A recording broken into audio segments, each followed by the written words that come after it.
tonight, and Oakham, of course, has its event this forthcoming Monday.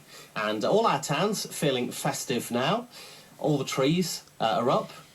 And Oakham's has, well, attracted a bit of criticism, to put it mildly. 737 people are in a Facebook group which says, "Give Oakham the tree it deserves." If you've not been and seen the tree, it's not quite even. The lights aren't placed on quite as well as maybe they should be. They don't cover the whole thing. Oakham Town Council. Councillor Alf Dewis is with me this morning. Now, Alf, I suppose as the council, it's your responsibility. Indeed, yes. And the tree is gifted to the town by the Rotary. There's a grant from the town council to allow that to happen. There's been an awful lot of criticism over the tree over the last week, and you are listening. Oh, indeed, yes. I mean, the Rotary Club have for years now provided a tree for the town. The Rotary Club obviously volunteers who have raised money for good causes, and part of that is to purchase a tree for the town. In recent years, they've had problems financially, and have asked the town council for a donation, which we've obviously granted. And that's happened now for 2 or 3 years. Now, what about the tree this year? Do you accept the criticism that you know, it's a bit misshapen and the lights aren't on right, and you know, it looks a bit of a sorry state for the town tree, which obviously is part of, you know, the look of our town. You know, it's there to attract people to the town, to make us feel festive as well. No, I totally agree with it. I think Rotary agree also that it's not as good a tree as it was last year. But I think they've had problem resourcing that tree or sourcing the tree, and they've really this year we've got a tree which is not really up to what we expect. And hopefully that what we can do is to get the company who put the lights up for us to rearrange the lights around the tree. At the moment they're strung up top to bottom, bottom to top, which looks rather strange. Yes, they're just sort of in 2 rows, aren't they? That's right. So what we've asked the company to do is to come back and string them around the tree and put more lights on.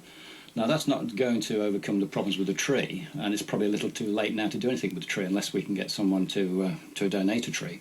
But what we hope it'll do, in fact, gives a better display than it is at the moment. Now, we have had all sorts of people talking to us, within this Facebook group about helping, about maybe it becoming a community tree. People were saying, kind of, you know, a bit jokingly, oh, well, maybe if everyone puts a decoration on it, it'll look better. But actually someone has. They've put a blue bauble on.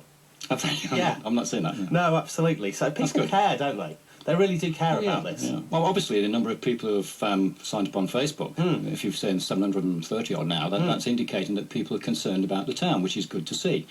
But obviously, we are very concerned about the tree this year, and we're doing something about it. So the contractor from the lights, they're coming hopefully later today to try and redecorate the tree and also actually stretch out the lights in the town as well. Yes, we've already got the tree standing up straight, which was one of the problems. It was tending to lean over, which looked rather dangerous, so we've already done that. But the company's coming today, probably later on this evening when it gets dark, and they're going to restring that tree, add lights onto it, and also look at the lights in the town. I don't know if people have noticed, but when they put the lights up, after being compressed over the summer, they need stretching out when they're erected, and that doesn't appear to have been done. Also, I know there's one string by the HSBC Bank which is not lit, and there's a small Christmas tree above the canopy on the Victoria Hall which is not being put there. So hopefully by the weekend that will all be sorted out, and we'll have some lights to remember. It is a bit of a delicate situation, isn't it, from a town council point of view, when, you know, you're accepting a gift from an organisation that works really hard to raise money to do things for the town. I suppose, you know, yourself as an organisation, as the town council and the Rotary being concerned in this, hopefully we can get something better. Do you think it is too late to actually put a different tree in if we could get one? I think the main problem is that Rotary have already spent the money on the tree and would not have any more. Now, if somebody could donate that tree, then that would be very useful, and I'm sure Rotary would look at that and accept the offer that is made. Well, we have had an offer. We're not going to say anything more than that, other than to put you in touch with that person. Right. And we'll see what happens from here. But Alf Dewis, thank you very much for coming on to Rutland Radio and explaining exactly what's going on. Okay, it's blue.